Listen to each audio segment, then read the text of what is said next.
بسم الله الرحمن الرحيم. السلام عليكم ورحمة الله وبركاته. الحمد لله وكفى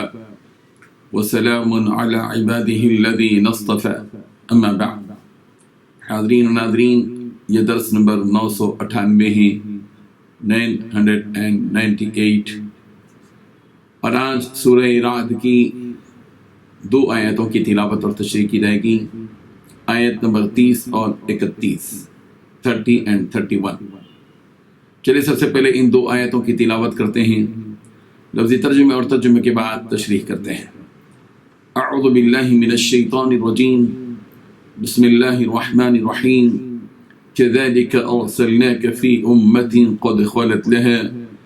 خلت من قبلها لتتلو عليهم الذي أوحينا إليك وهم يكفرون بالرحمن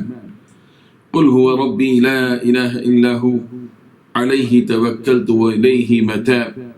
ولو أن قرآنا سيرت به الجبال أو قطعت به الأرض أو كلم به الموتى بل لله الأمر جميعا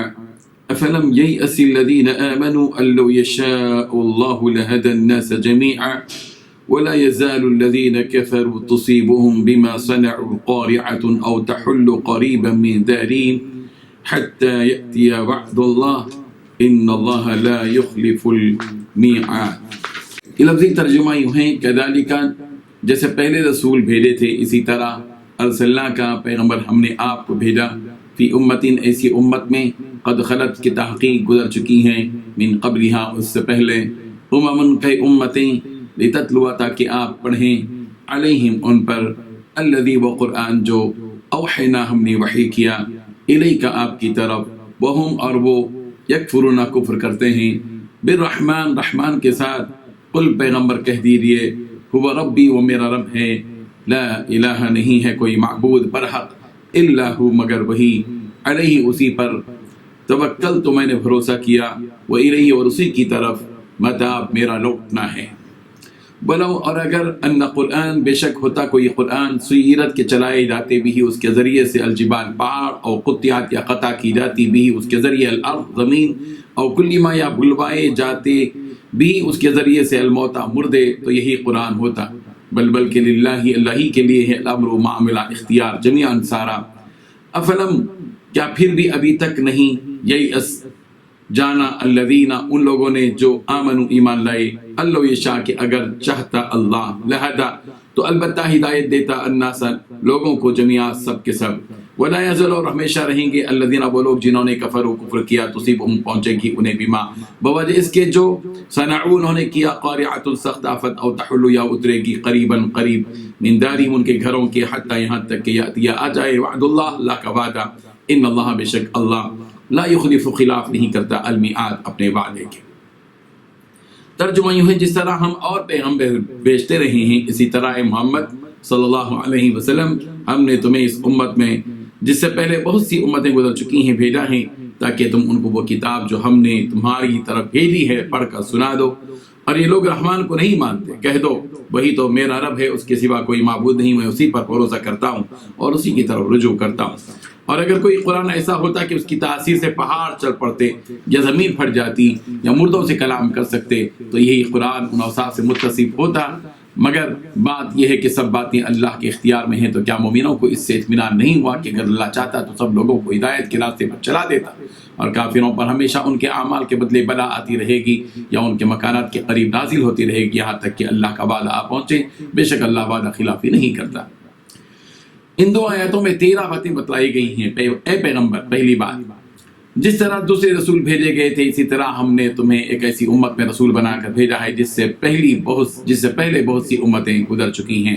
دوسری بات، تاکہ تم ان کے سامنے وہ کتاب پڑھ کر سنا دو جو ہم نے وہی کے ذریعے تم پر نازل کی ہے۔ تیسری بات، یہ لوگ اس ذات کی ناشکری کر رہے ہیں جو سب پر مہربان ہیں۔ چوتھی بات، کہہ دو کہ وہ میرا پالنے والا ہے۔ پانچویں بات، اس کے سوا کوئی عبادت کے لائق نہیں۔ چھٹویں بات، میں نے اسی پر بھروسہ کر رکھا ہے۔ ساتویں بات، اسی کی طرف مجھے لوٹ کر جانا ہے۔ آٹھویں بات، اگر کوئی قرآن ایسا بھی ہوتا تھا جس کے ذریعے پہاڑ اپنی جگہ سے ہٹا دیے جاتے، یا اس کی بدولت زمین شق کر دی جاتی، یا اس کے نتیجے میں مردوں سے بات کری جاتی، تو تب بھی یہ لوگ ایمان نہ لاتے۔ 9ویں بات حقیقت تو یہ ہے کہ تمام تر اختیار اللہ ہی کا ہے۔ 10ویں بات کیا پھر بھی ایمان والوں نے یہ سوچ کر اپنا ذہن فارغ نہیں کیا کہ اگر اللہ چاہتا تو سارے انسانوں کو زبردستی راہ پر لے آتا۔ 11ویں بات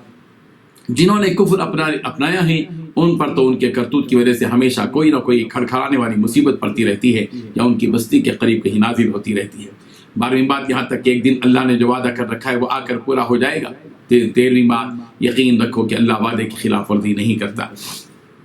بزرگان محترم، جب سے دنیا بنی ہے اللہ تبارک و تعالیٰ نے انسانوں کی ہدایت کے لیے مختلف علاقوں میں، مختلف زمانوں میں، مختلف قوموں کی طرف رسولوں اور نبیوں کو بھیجا۔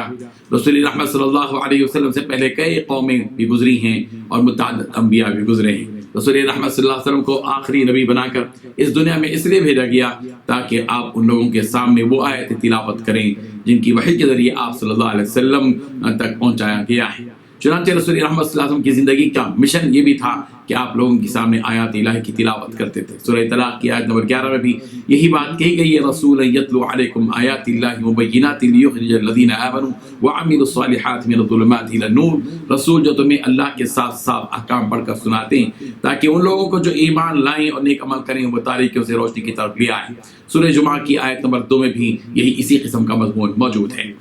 رسول رحمت صلی اللہ علیہ وسلم کی زبان یہ اعلان کروایا جا رہا ہے کہ پیغمبر آپ کہہ دیجیے کہ وہ یعنی اللہ میرا رب ہے، اس کے سوا کوئی معبود نہیں، میں تو بس اسی پر بھروسہ کرتا ہوں اور اسی کی طرف میرا رجوع ہے۔ اس کے بعد قرآن مجید کی عظمت، اس کی شان اور اس کی ان تمام آسمانی کتابوں پر فضیلت بتلائی جا رہی ہے جو آسمانی کتابیں آپ صلی اللہ علیہ وسلم سے پہلے نازل کی گئی ہیں۔ اگر قرآن ایسا ہوتا جس کی وجہ سے پہاڑ چلا دیے جاتے یا اس کے ذریعے زمین کے ٹکڑے کر دیے جاتے یا اس کے ذریعے مردوں سے بات کرا دی جاتی تب بھی یہ کافر اور مشرک لوگ ایمان والے نہیں ہیں۔ حقیقت یہ ہے کہ سارے امور اللہ کی طرف لوٹتے ہیں، وہی ہوتا ہے جو وہ چاہتا ہے، وہ جو نہیں چاہتا وہ ہو ہی نہیں سکتا۔ صاحب معالم التنزیل لکھتے ہیں کہ یہ آیت مشرکین مکہ کے ایک سوال پر نازل ہوئی۔ عبداللہ ابن امیہ اور ابو جہل ایک دن رسول رحمت صلی اللہ علیہ وسلم سے کہنے لگے کہ اگر آپ کی خوشی اسی میں ہے کہ ہم آپ کی اتباع کر لیں تو اس قرآن کے ذریعے مکے کے پہاڑوں کو ان کی جگہ سے ہٹا کر اور کہیں بھجوا دیجیے تاکہ مکے کی سرزمین کشادہ ہو جائے اور مکے کی سرزمین پھٹ جائے اور اس میں نہریں اور چشمے جاری ہو جائیں